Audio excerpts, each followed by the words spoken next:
ഒരു സ്ത്രീ ഒരു ജീവിതകാലത്ത് 3 വൻ കപ്പൽ ദുരന്തങ്ങൾ നേരിടുന്നു.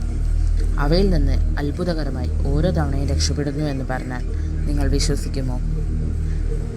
ചരിത്രത്തിലെ ഏറ്റവും ലക്കിയസ്റ്റും അതുപോലെ അൺലക്കിയസ്റ്റുമായ സ്ത്രീയെക്കുറിച്ചാണ് ഇന്ന് നമ്മൾ ചർച്ച ചെയ്യാൻ പോകുന്നത്.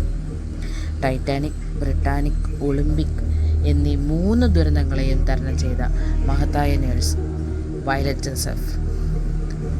Welcome to our channel mysterious world.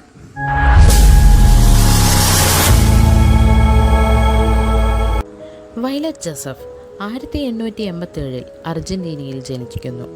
ചെറുപ്പത്തിൽ തന്നെ അവൾക്ക് വലിയ വലിയ രോഗങ്ങൾ വരികയും ഡോക്ടർമാർ എല്ലാവരും തന്നെ അവൾ ജീവിക്കാൻ തന്നെ സാധ്യത കുറവാണെന്ന് പറയുകയും ചെയ്യുന്നു.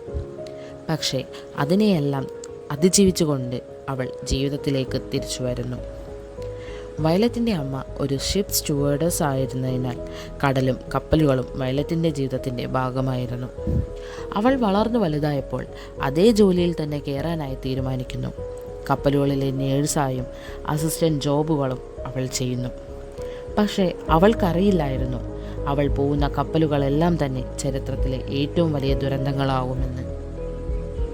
1911 വയലറ്റ് ജോലിക്ക് പോയത് RMS ഒളിമ്പിക്കിലാണ്. അന്ന് ലോകത്തെ ഏറ്റവും വലുതും സേഫസ്റ്റും എന്ന് പറഞ്ഞിരുന്ന കപ്പൽ ഒരു ദിവസം കടലിനു നടുവിൽ ഒരുതരം ഭീകരമായ ശബ്ദം കേൾക്കുന്നു. ഒളിമ്പിക് ഒരു ബ്രിട്ടീഷ് വാർഷിപ്പായ HMS ഹോക്കിനെ ഇടിച്ചു. കപ്പലിൻ്റെ ഉള്ളിൽ എല്ലായിടത്തും ഭീതി പടരുവാൻ തുടങ്ങുന്നു. വെള്ളം കപ്പലിൻ്റെ ഉള്ളിലേക്ക് കയറി തുടങ്ങി. എന്നാലും ഒളിമ്പിക് അന്ന് പൂർണ്ണമായും മുങ്ങിയില്ല. അവിടെ നിന്നും ആളുകളെല്ലാവരും സേഫായി തന്നെ രക്ഷപ്പെടുന്നു. അതിൽ വയലറ്റും ഉണ്ടായിരുന്നു.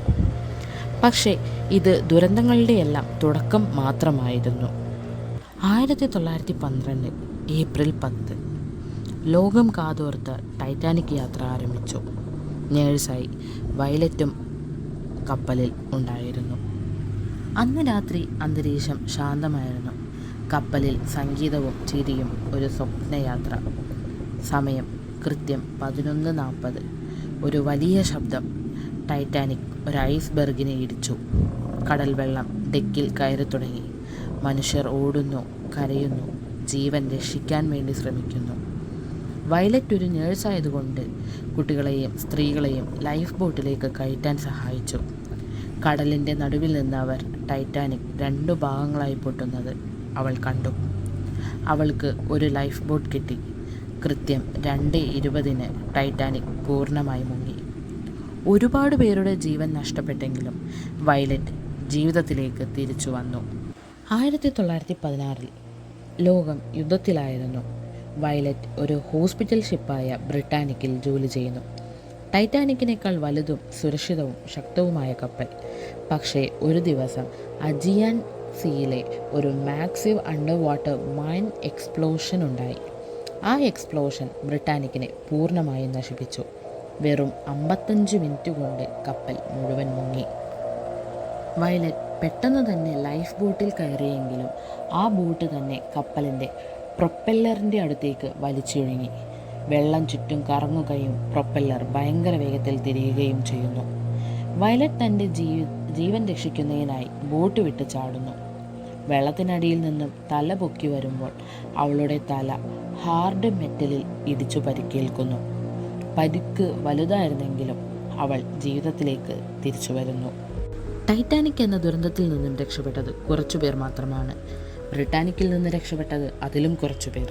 പക്ഷേ ഈ 2 കപ്പലും കൂടാതെ ഒളിമ്പിക് കൊളീഷനും ഇവ 3 നേരിട്ട് 3 തവണയും ജീവിതത്തിലേക്ക് തിരിച്ചു വന്ന ഒരേയൊരു മനുഷ്യൻ വയലറ്റ് ജോസഫ്.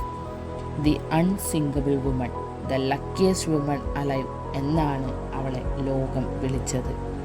വയലറ്റ് ജോസഫ് പിന്നീട് അവരുടെ ജീവിതകാലം മുഴുവൻ കപ്പലുകളിൽ ജോലി ചെയ്താണ് കഴിഞ്ഞിരുന്നത്. തൻ്റെ 83-ാം വയസ്സിൽ അവർ ഈ ലോകത്തോട് വിട പറയുകയും ചെയ്യുന്നു. ജീവിതം പലപ്പോഴും നമ്മെ പരീക്ഷിക്കുന്നു. പക്ഷേ ചിലരുടെ ജീവിതം അതിനേക്കാൾ വലിയ പരീക്ഷണങ്ങളിലൂടെയാണ് കടന്നു പോകുന്നത്. മരണത്തെ 3 തവണ നേരിട്ട് തിരിച്ച് ജീവനോടെ പുറത്തു വന്ന് തിരിച്ച് അതേ സമുദ്രത്തിലേക്ക് തന്നെ മടങ്ങിപ്പോയ ഒരൊറ്റ സ്ത്രീ വയലറ്റ് ജോസഫ്. വയലറ്റ് ജോസഫിൻ്റെ ജീവിതം ബിലീവ് ചെയ്യാൻ പറ്റാത്തയത്ര അൺബിലീവബിളാണ്. നിങ്ങളുടെ വിലയേറിയ അഭിപ്രായങ്ങൾ കമൻറ്റ് ചെയ്യാനും വീഡിയോ ഇഷ്ടമായാൽ ലൈക്ക് ചെയ്യാനും മറക്കല്ലേ. അടുത്തൊരു വീഡിയോയുമായി കാണുന്നത് വരെ ബൈ ഫ്രം മിസ്റ്റീരിയസ് വേൾഡ്.